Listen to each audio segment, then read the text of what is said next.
Ya, selamat pagi teman-teman. Saya dari kelompok AVES. Ya, saya beranggotakan Brian Edward nomor absen 6, Juven Nathaniel nomor absen 24. Ya, kita langsung menuju saja nomor 1. Burung betina hanya ada satu ovarium, yaitu ovarium kiri. Ovarium dilekati oleh suatu corong penerima ovum yang dilanjutkan oleh oviduk. Ujung oviduk membesar menjadi uterus yang bermuara pada kloaka. Burung jantan terdapat sepasang testis yang berhimpun dengan ureter dan bermuara di kloaka. Ayan. Klasifikasinya, otoratites burung tidak bisa terbang. Ordo Galioformes memiliki kaki untuk menggorek dan berlari. Ordo Natotres burung memiliki kaki pendek dan punya selaput renang. Ordo Glatores mempunyai paruh leher dan tungkai yang panjang. Ordo Cocariformes memiliki paruh dari bentuk kepala besar, tungkai pendek. Ordo Colubiformes memiliki tembolok yang besar memakan biji. Ordo Abdiformes valet. Ordo Oskines memiliki suara yang bagus karena pita suara yang baik. Yang ketiga ada cara reproduksi. Sistem reproduksi pada Aves adalah kelompok burung merupakan hewan ovipar. Walaupun kelompok burung tidak memiliki alat kelamin luar, fertilisasi tetap terjadi di dalam tubuh. Hal ini dilakukan dengan cara saling menempelkan kloaka. Yang pertama itu ada sistem genitalia jantan. Testis berjumlah sepasang berbentuk oval atau bulat. Bagian permukaannya licin, terletak di sebelah ventral lobus penis bagian paling kranial. Pada musim kawin, ukurannya membesar. Disinilah dibuat dan disimpan spermatozoa.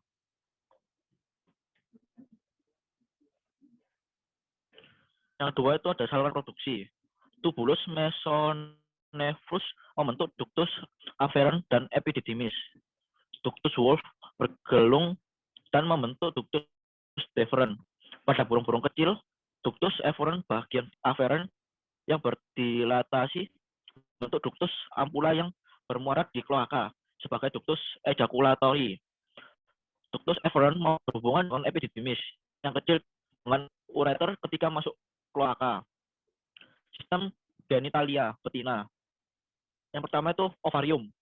Selain pada burung elang, ovarium aves yang berkembang hanya yang kiri dan terletak di bagian dorsal rongga abdomen. Yang kedua, saluran reproduksi oviduk yang berkembangnya hanya yang sebelah kiri dan dibagi menjadi beberapa bagian-bagian. Anterior adalah infundibulum yang punya bagian terbuka yang mengarah ke rongga selom sebagai ostium yang dikelilingi oleh fimbre. Di posteriornya adalah magnum yang akan mengekskrisikan albumin. Selanjutnya istimus yang mengsekresikan fimbre. Di posteriornya adalah magnum yang akan mengsekresikan albumin. Selanjutnya istimus akan mengsekresikan membran sel telur dalam dan luar. Yang ketiga ada proses fertilisasi. Pada burung betina hanya ada satu ovarium, yaitu ovarium kiri. Ovarium kanan tidak tumbuh sempurna dan tetap kecil yang disebut rudimenter. Ovarium dilekati oleh suatu corong penerima ovum yang dilanjutkan oleh oviduk. Ujung oviduk membesar menjadi uterus yang bermuara pada kloaka. Pada burung jantan terdapat sepasang testis yang berhempit dengan ureter dan bermuara di kloaka. Fertilisasi akan berlangsung di daerah ujung oviduk pada saat sperma masuk ke dalam oviduk. Ovum yang telah dibuahi akan bergerak mendekati kloaka. Saat perjalanan menuju kloaka di daerah oviduk, ovum yang telah dibuahi sperma akan dikelilingi oleh materi cangkang berupa zat kapur. Telur dapat menetas apabila dirami oleh induknya. Suhu tubuh induk akan membantu pertumbuhan embrio menjadi anak burung. Anak burung menetas dengan memecah kulit telur dengan menggunakan paruhnya. Anak burung yang baru menetas masih tertutup matanya dan belum dapat mencari makanan sendiri, serta perlu dibesarkan dalam sarang. Nah, yang keempat itu ada peran dalam kehidupan bisa yang menguntungkan dan juga bisa yang tidak menguntungkan atau yang keduanya. Burung dan manusia. Di bidang pertanian, manusia memanen kotoran burung untuk digunakan sebagai pupuk. Kotoran ini memiliki kandungan tinggi nitrogen, fosfat, dan kalium, 3 nutrisi penting bagi pertumbuhan tanaman. Burung memiliki hubungan budaya yang penting dengan manusia. Burung adalah hewan peliharaan yang umum di dunia barat. Burung sebagai hewan peliharaan yang umum termasuk burung penari, burung beo, kutilang, dan parkit. Kadang-kadang orang bertindak kooperatif dengan burung. Sebagai contoh, orang-orang beranak di Afrika menggunakan burung untuk membimbing mereka untuk mendapatkan madu yang mereka gunakan dalam makanan. Burung juga memainkan peran menonjol dan beragam dalam cerita rakyat, agama, dan budaya populer. Mereka telah ditampilkan dalam seni sejak zaman prasejarah. Ketika mereka muncul di lukisan gua zaman dahulu. Anak muda mungkin kenal dengan Big Bird. Burung kenari sangat besar dari sesama yang terkenal. Bulu juga digunakan di seluruh dunia untuk menjelajah dan guling. Bulu burung lebih disukai karena mereka lunak.